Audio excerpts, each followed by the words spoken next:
Владата да каже што ќе прави со евроинтеграциите, а партијата е подготвена за предвремени парламентарни во било кое време, порача лидерот на СДСМ.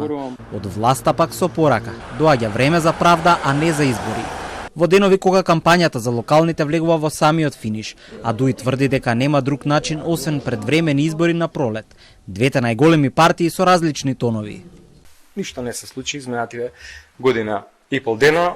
Веќе се затвораат кластерите целосно во Црна Гора и во Албанија. Многу е веројатно дека до 29 година ќе станат земји членки на Европската унија. Владата треба да каже што ги правиме ние. Еве, кој е следниот чекор да ние го продолжиме патот кон евроинтеграциите.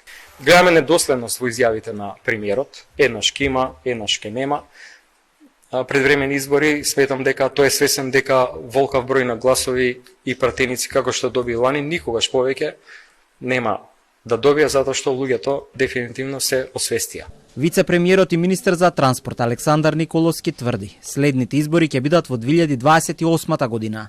Политичките опоненти ги нарече црна коалиција, а најави и кои се следните чекори по завршување на локалните избори.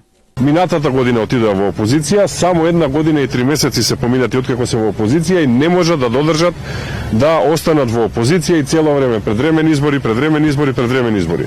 Кога некој толку бара предвремени избори, тоа значи дека не го интересираат само привилегиите од власта, а овие ги интересира и криминалот од власта.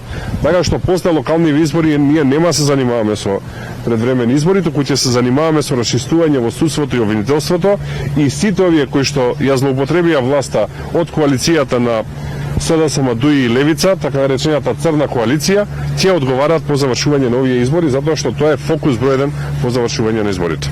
Според Николовски, власта зборува за проекти наспроти манипулациите на опозицијата. Филипче пак даде дефинитивна оценка дека економијата е во пропаст. Македонија е најзадолжена земја во Западен Балкан, а 2025 година е изгубена за капиталните инвестиции.